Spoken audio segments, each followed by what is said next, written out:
A young nun pens a letter divulging a secret she has kept since childhood.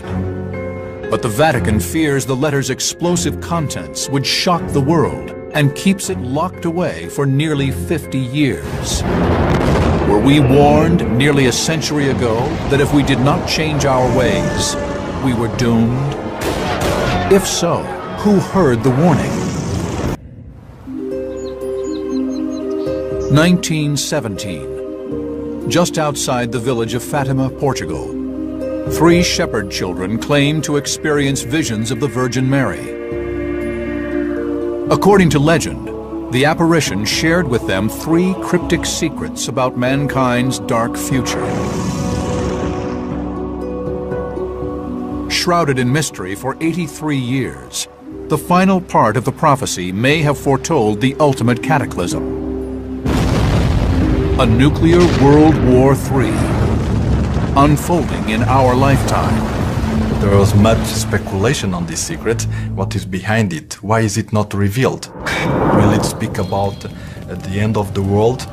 This secret had to do with things that are so devastating that it would be the end of the world as we know it today.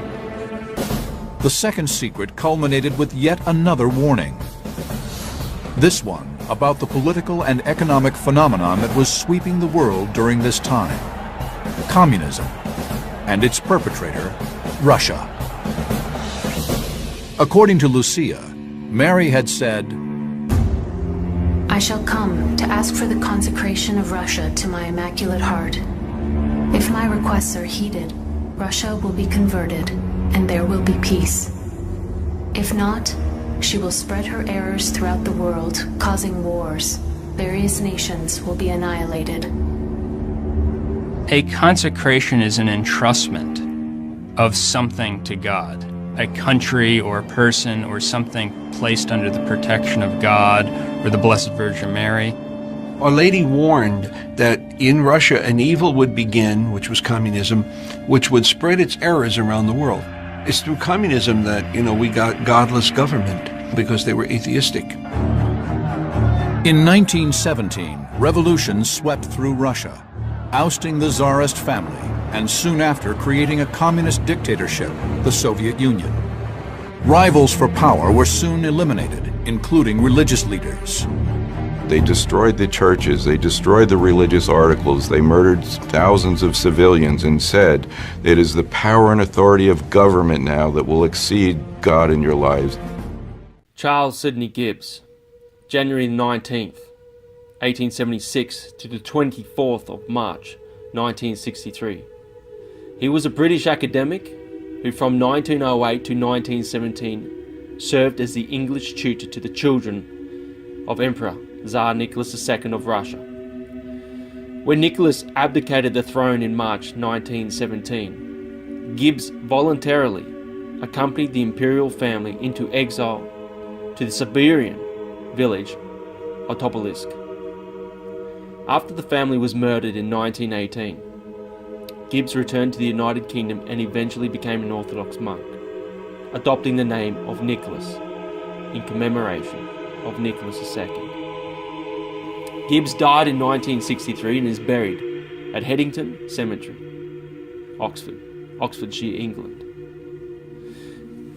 Contained in Charles's books, here's a very nice description of the Tsar while in captivity in Siberia, where they were issued newspapers from different countries which they kept, and which kept the royal family up to date on current events throughout the world. Upon a certain day, they received newspapers from Portugal listing the great miracle of the sun and the Fatimah messages. I am able to relate Charles's memoirs from within his diary about the day the messages reached the Tsar's family through the newspapers. In exile, Charles relates, in exile the emperor received a lot of newspapers, including foreign ones, but all of them came at least with a month delay. In mid-October, some newspapers that were released in June and July. His Majesty gave me a look at some newspapers, who were under the different headings, contained a description of a Fatimah miracle. In one newspaper, after the appearance of the Blessed Virgin on the 13th of July 1917, Lucia has been said to say that the Mother of God foretold the future about Russia. And quote, "The Lord was determined to punish Russia. There will be incalculable disasters and terrible sufferings of the people. But the Lord's mercy is infinite, and all suffering released will have their period's end. Russia will know that the punishment is over when I will send the youth. So he will announce about the end appearing in the center of Russia. You will not have to look for him. He will find and declare all about himself." This message was related in a memoir of Charles Sidney Gibbs's book in his diary, and it was a quoted text from Lucia. Charles then says to His Majesty, "I said gently, I would not attach much importance to these newspaper reports." "Oh no," interrupted Emperor Tsar Nicholas. "Not one Portuguese newspaper man would have thought to put into the mouth of this girl prophecies about Russia. Why do they need Russia? In Portugal. This is an illiterate village girl, and most newspaper owners know nothing about Russia as much as we know about them, and even less. Who could have put into the mouth of this girl, probably a future saint? Well, imagine, Mr. Gibbs, that we have, for example, Saint Seraphim of Sarov, would prophesy about Portugal, France, or even about your country, England. Who would have heard of it?" said Tsar Nicholas II. The long suffering of Russia is very important to the faithful of all the world. It's very important to the faithful of the heart of the caring people. This prophetic message of forgiveness of Russia, its coming salvation, and the blessing of the long-awaited prophet, the Youth Vyacheslav, mentioned in this prophecy of Fatimah. This is an amazing prophetic message, only recorded in Charles Sidney Gibbs' memoirs of his diary, where you find this full reminiscence of a message of Fatimah that was from the papers of the time, with a full message of Lucia. The holy God-fearing Tsar, the anointed emperor of Christendom, from the Eastern Roman Empire, ended up in Rus, Holy Rus. The Tsar, betrayed by his people, sacrificed his only son for the love of his country. He wrote a secret letter and hid it in a chest, with a note reading, "To be opened by our descendant 100 years after my death." It was known that it concerned the fate of the dynasty, and that Paul had written it after speaking with a prisoner from the Peter and Paul fortress named Abel. Abel was a monk, born Vasily Vassiliev in 1757, who took his monastic vows at the island monastery of Valam. He was later said to have gained the gift of prophecy and wrote many of his visions down in a book. It's claimed he accurately predicted many events, some of which took place during his lifetime, such as the death of Catherine the Great, the death of Paul, Napoleon's invasion of Russia, the Decembrist revolt, as well as more distant events including the First World War, the Russian Revolution, the murder of the last Tsar, civil war, repression, and war with Hitler. Abel had been locked up for prophesying the death of the last empress, but he was summoned from his prison cell to speak with Paul. Russia was sliding into chaos. The most frightening of Abel's predictions was coming true before his eyes. In October 1917, the Bolsheviks seized power in the capital. The Romanovs were moved from Tobolsk to Yekaterinburg. According to legend, the letter contained Paul's account of his conversation with a monk named Abel, the Russian Nostradamus. Abel was said to have foretold the death of Catherine the Great,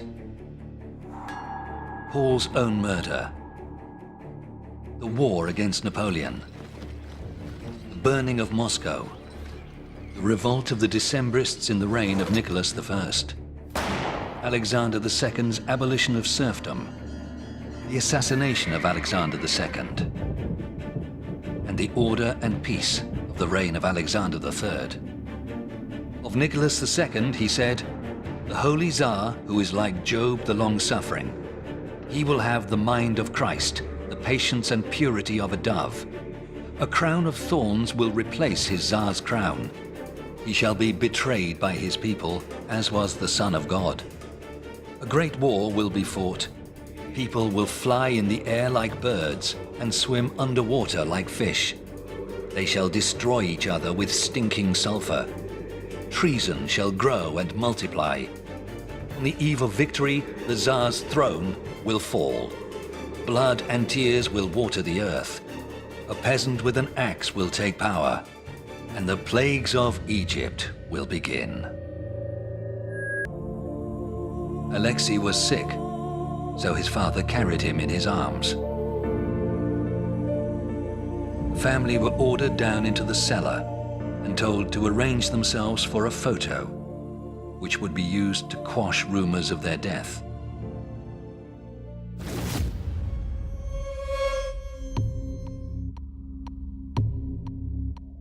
Then Yakov Yurovsky, the house commandant, entered the room.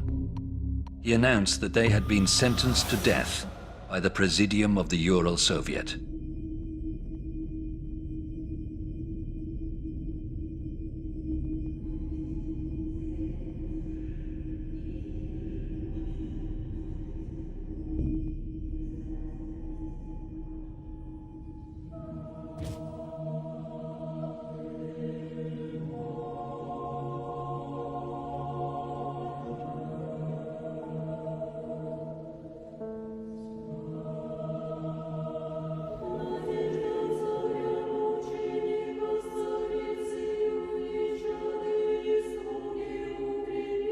In 2000, the Tsar's murdered family were canonized as saints by the Russian Orthodox Church.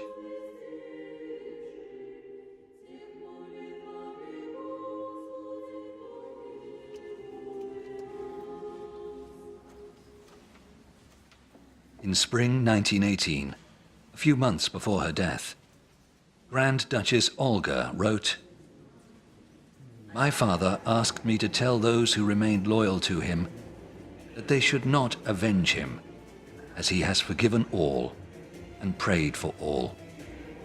He asks them to remember that the evil which is now in the world will become even stronger, but evil will not triumph over evil. Only love."